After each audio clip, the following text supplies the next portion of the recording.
Hi guys, nandito kami sa Panteon de Dasma. Dadalawin namin ng tatay ko. Ito yung harapan niya, oh. Sadyain tong lugar na to. Wala ka makikita ditong jeep na dumadaan. Papunta dito is tricycle lang kung magko-commute. Kaya medyo pricey yung transportation dito. Ayan. Tapos, ito yung office nila. Yan yung office nila. Yun yung crematorium. Ayan. Tapos, ito yung columbarium nila. Guys, ayan, pagpasok nyo dito, nasa harapan yung mobile ng Dasmariñas. Ayan. Lungsod ng Dasmariñas. Tapos on the right side nandoon yung columbarium. On the left side nandoon yung admin office ng ating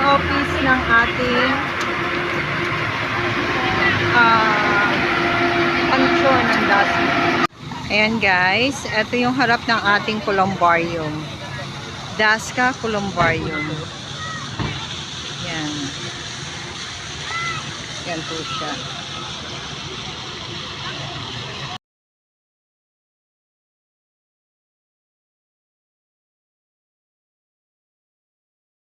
Yan po yung ating columbarium. Ayan.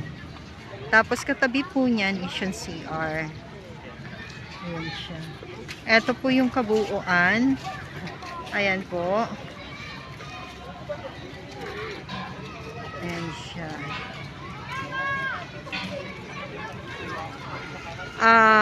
October 31 po ngayon, kaya medyo kukonti pa yung tao, pero bukas marami na. Dito rin po nakalibing yung tatay ko. So ayan po, ganyan po ka laki at kaganda at ka-organize ang aming sementeryo. Doon banda, yun ano po yan, CR. Ayan. Ganyan po. Ayan o. Ganyan po kaganda ang aming sementeryo. Ayan, may mga bago pang ginagawa dito. Yan mga bago pa. Noong nilibing ang tatay ko, wala pa ito. Wala pa itong place na to. Wala pa yan. Bulldozer pa lang. Pero ngayon, andyan na siya. Ayan. Ayan po siya. Sa likod po nito ay meron din pong libingan para sa ating mga kapatid na Muslim. Ayan, ganyan po. Dito po, libre po ang libing dito. Yung iba po, libre din po ang kabaong. So, sa may mga pamilya po na taga Dasma, basta rehistrado ka, hindi mo po problemahin yung paglilibingan sa'yo. Ito mga bago pa siya, oh. Yung nasa dulo, yun. Hindi kita yung kamay ko. Yun po yung nasa dulo. Bagong building yan. Ayan. Ito po.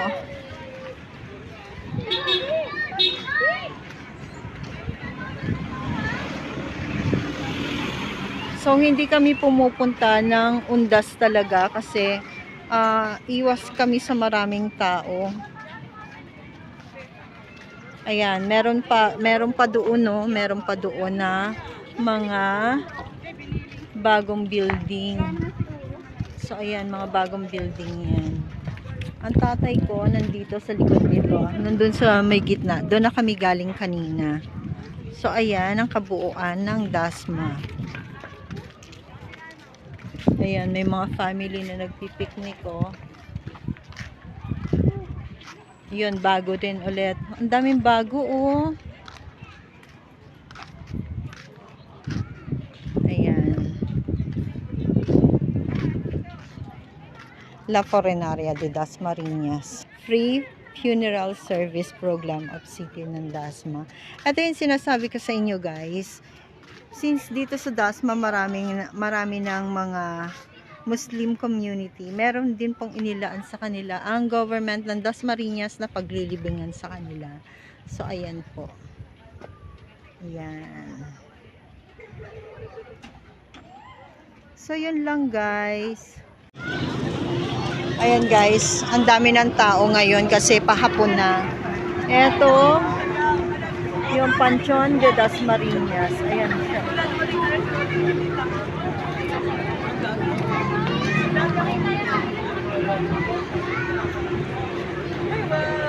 Ito po yung admin office nila.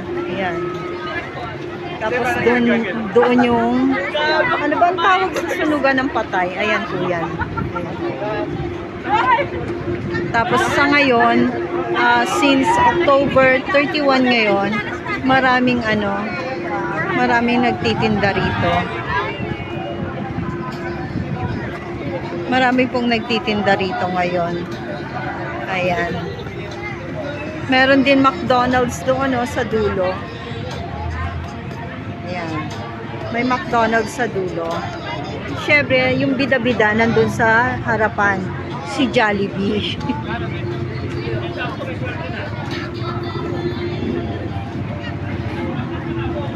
Diba? Ayan ang bida-bida nasa harapan.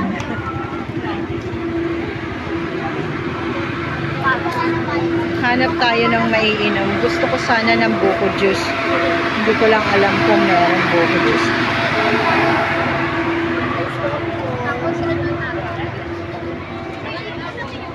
Ayan. Marami kayong mabibili dito.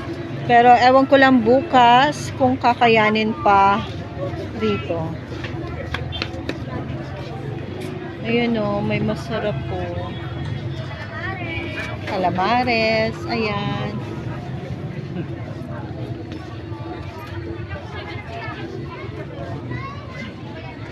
May ice scramble. Gusto ko yan.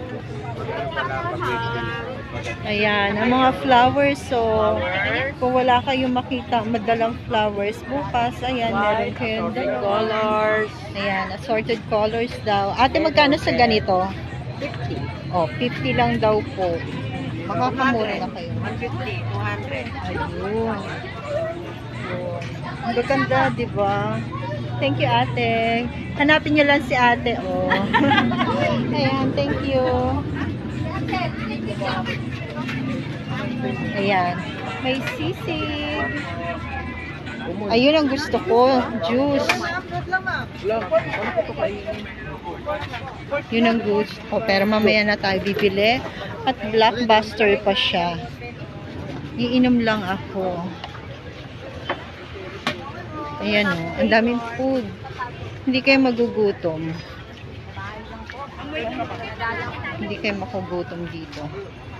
So, ayun, si McDonald's. Okay.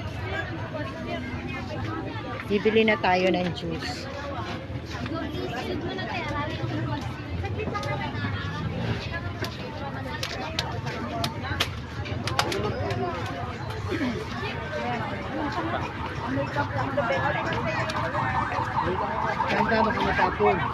Walang Galamig. isa nga.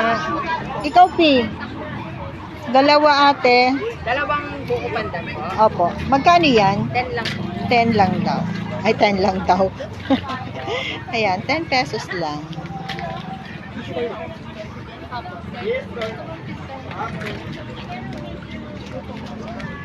Ang tamis. Bagong timpla kasi.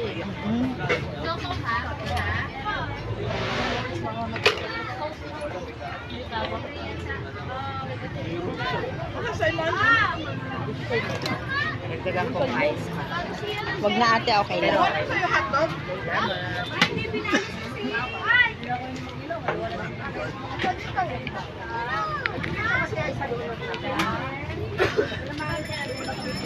Oo, malat ka. May bayan. Yes, sir. Popcorn. Popcorn, madam. May nilaga, may popcorn. Ito na lang, ito na lang.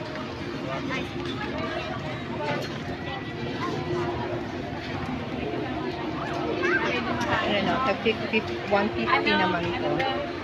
arrangement. 60.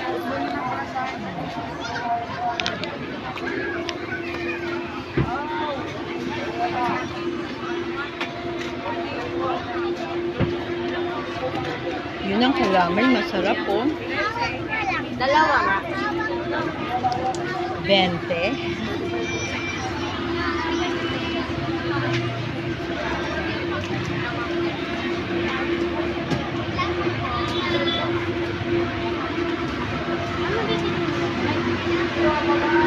So hi guys, nandito na kami sa bahay ngayon. Hindi na namin nakunan pa yung pag-uwi namin. So, sa mga pupunta po bukas sa Panchon de Dasma, mag-ingat po kayo madam ha. Nananaginip yung aso ko. So, hindi ko alam kung hindi ko alam kung tama ba yon. Pero ang alam ko kasi applicable lang yun sa mga nanggaling sa mga lamay. Pero bago kami umuwi is nagpagpag muna kami. Pumunta kami sa paborito naming mamihan. Kumain muna kami doon. Nagstay muna kami doon. Then umuwi rin kami pagkatapos nun. So sa mga pupunta po bukas, ingatan nyo po yung mga dala-dala nyo ha. Kasi talagang masiksikan talaga yun bukas. Danas ko yun nung ako'y bata pa. Exciting para sa mga bata. Kanina po sa Panchon de Dasma, nakita namin may mga inallowed sila ng mga bata. As in baby, kargahin. 2 to 3 years old siguro yun. Meron nga doon, 1 year old lang siguro yung magtutu. Kasi parang nag-i-start pa lang siya maglakad. So, hinahayaan lang ng dad niya na umupo doon sa baba ng sa baba ng isang apartment doon. So, ayun, may nakita din kaming may dalang pusa. Pero para maiwasan na lang po yun, huwag na ninyong dalhin. Kung may pag-iiwanan naman kayo ng mga bata, iwan nyo na lang. Yung mga pets, huwag na ninyong dalhin. Kasi baka bukas hindi ko alam kung maghihigpit sila. Sayang naman yung effort, diba? Babalik pa kayo. So, ayan guys, ingat-ingat lang po ang inyong pong mga daladalahin. Ingatan po. Marami pong salamat. Sana po ay nagustuhan nyo ang video na to. And if you do, please click like, share, and subscribe na po kayo sa channel ko if you haven't subscribed yet. So this is Ellen saying bye-bye. See you again next time. God bless everyone. Thank you for watching.